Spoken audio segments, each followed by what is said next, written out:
Hello, friends. This is Dave Hurwitz, executive editor at ClassicsToday.com, here with more Misguided Mahler from the folks at the Jena Philharmonic in Deutschland. Now, as you know, we've already talked about the first thing in this series, where they're bundling together two Mahler symphonies, but that's not the point here. Here you have numbers 2 and 3. I mean, think about it for a minute. Let's just stop right there. Think about this for a minute. Mahler Symphonies 2 and 3, two of the most epic works ever written for the orchestra.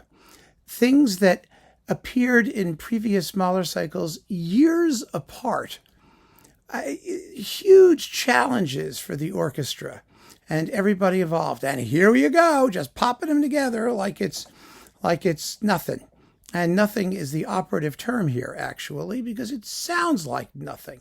There's no sense of occasion to these performances at all. They're to the Jena Philharmonic under Simon Gaudenz, but that's not the point, even.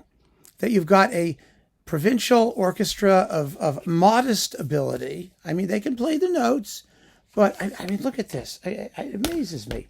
You know, they've got this picture of them. Here they are.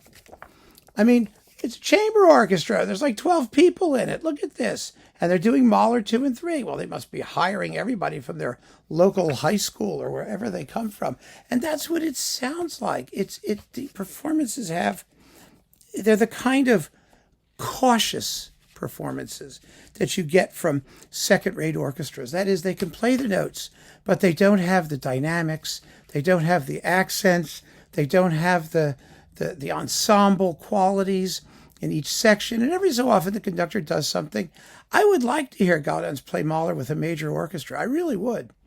It would be interesting because he has ideas. The ideas work. But every time you hear one, you find yourself thinking, oh, I wish he just had a better orchestra to do the ideas, because they don't come off. I mean, the end of the Third Symphony, right? The end of the Third Symphony is really difficult. For the best orchestras, it's difficult. After the timpani penalty, just balancing that final chord. You want that rich, saturated, it's Mahler's word, gesättig, saturated, gorgeous, organ-like tone. The most beautiful version of it ever is in Haitink's first recording with the Concertgebouw, which has the most beautiful final chord you'll ever hear in the Third Symphony. And they do a nice job. You can hear that they're trying. They really hold on to it. It blends nicely. But the strings are so thin. I mean, they don't have enough strings ever. The cellos and basses at the beginning of the Second Symphony. I mean, just come on. I mean, it's a symphony that depends on your cellos and bass sections for thematic material and all this stuff. They just haven't got it. And so the performances themselves of the Mahler, let's put it that way, are totally unnecessary and forgettable. I mean, I could go on. I could cite chapter and verse and list everything. It's just no point. There's no point. And they're not well recorded either. They're recorded from a great distance. I mean, the dynamic range is compressed. The orchestra seems far away. There's no tactility to the sound. It's just dreadful. So there you go. I mean, singing's okay. Everybody does what they're supposed to do. But it's amateur hour at the symphony. It really is. And to make matters worse, now we come to the fun part, right? This is not just Mahler. No. It's a project. A project. And the project is to mix the Mahler symphonies with works inspired thereby by one Andrea Lorenzo, how do you even pronounce this? Scartazzini. There he is. There he is. Scartazzini. Yes, this is a guy who writes in a post-avant-garde style. He's far too sophisticated and European to write anything as mundane as a tune or, a chord, that we like. It's all just, blinkety-blink, bloopity-bloop, sploppity-splop, stuff. And to make matters even worse, the blinkety-blink, bloopity-bloop, sploppity-splop junk that he writes is attached to each Mahler symphony.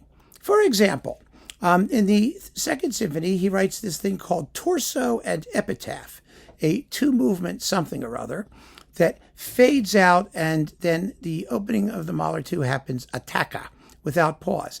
In the third symphony, it's even worse. He writes something called Spiriti, 5 minutes and 18 seconds of meaningless noise, which ends in a thundering peroration that overlaps the beginning of the Mahler Third Symphony. Could anything be less pleasant, I ask you? Well, yes, it could be. I suppose we could think of things that are less pleasant, but this is pretty bad. It's really, really, really bad. Not only that, adding insult to injury, the sonics seem to be much better in these Scarfatini or Scartazzini things than in the Mahler symphonies. That's just maybe because they're more contemporary. I don't know. All I know is that it sounds atrocious, and they're completely unwelcome in the company of the Mahler symphonies. So you've got 3 discs of silliness, essentially. I mean, we do have something I have to read to you, though, which is Mr. Scartazzini talking about his compositional process. Like we really care. But let's pretend that we do, okay? Let's say he do. Good. Let's see. Here we go. Oh, my goodness. What is this? Mahler's Second Symphony. Okay. It says something about Rilke, of course. In both cases, there are words by Rilke that Scartazzini has in mind, or, as in Epitaph, gives to the choir to sing. In Torso, they are the words, "We did not know his legendary head, in which his eyeballs ripen, yet his torso glows like a candelabra." Yeah, okay, well, we all like Rilke, don't we? And then we have, let's see. Okay, wait. Let's talk about the compositional process, because it's just, it's so exciting. Here we are. Living, Dying, and Nature is the topic of the modest, unambitious topic of this couple of paragraphs. And he writes, here we go. I sit down, block out everyday life. I block out everyday life, empty my mind. That I can tell. I mean, it's absolutely an empty mind here. Wait until a thought stirs. I spin it around, feel it, imagine it, listen to myself, let myself drift, weigh it up, start again, and at some point I write everything down. That's how the music is created, note by note, bar by bar. And isn't that just so revealing? Revealing of what? I'm not quite sure. But it just tells you how he does it. And I'm sure we all wanted to know that. And now that we know that, we don't have to listen to it. We can just imagine it ourselves. And we've got this just totally pointless Mahler 2 and 3. And I'm sorry to say that, because I admire the fact that you've got this provincial orchestra, this no-name ensemble that's doing a Mahler cycle, that's trying to make something different and original out of it. I get it. I really get it. But, they're all working so hard. And with all of the conceptual interest this may have, what it doesn't have is musical interest. And that's what it's all about, folks. Wonderful performances of the music. And I do not understand how an organization or ensemble of this caliber can play Mahler symphonies with all of the Mahler symphonies that are available and seriously maintain that they're worth paying attention to. They're not. It's that simple. I mean, it's sad, but it's true. They're not worth paying attention to. End of story. Keep on listening, friends. Thanks for joining me. Take care.